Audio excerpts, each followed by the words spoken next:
Kemudian bagaimana perkembangan dari pemeriksaan Joko Driono hingga malam ini? Kita langsung bergabung bersama rekan Taris Hirziman yang memantau langsung di Mapolda Metro Jaya.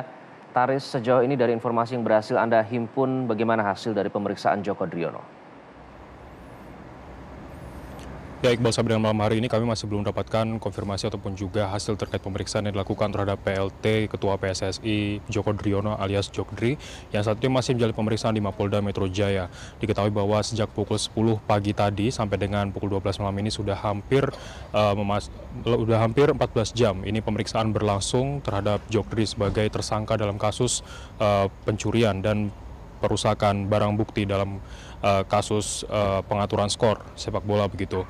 Dan kami masih akan melihat perkembangan lebih lanjut mengingat saat ini pemeriksaan masih terus dilakukan. Sebelumnya penyidik berencana menanyakan 32 pertanyaan, akan tetapi 32 pertanyaan ini bisa saja berkembang kembali.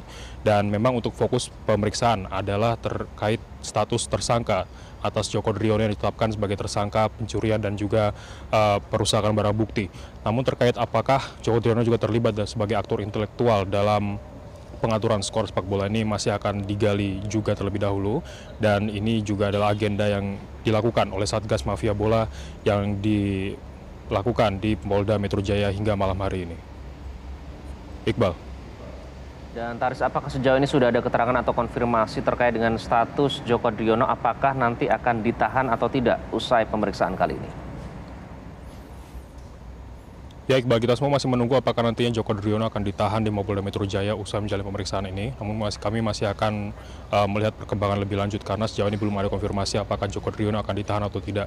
Apabila kita melihat setelah kemarin Joko Driono ditetapkan sebagai tersangka, Joko Driono tidak ditahan, namun tetap memiliki status tersangka, dan inilah yang masih akan terus dikembangkan oleh penyidik.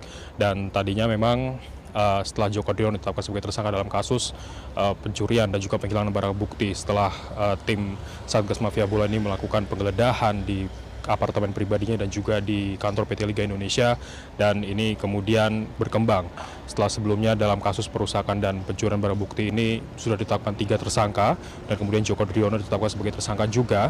Dan apabila nantinya kita akan mendapatkan informasi lebih lanjut, kita akan mengabarkan apakah nantinya Joko Driono juga ditetapkan sebagai tersangka dalam kasus lain terkait dengan pengaturan skor sepak bola pada Liga Indonesia. Untuk sementara demikian, Iqbal. Kembali ke Anda. Baik, Taris Hirziman melaporkan langsung dari Polda Metro Jaya. Terima kasih.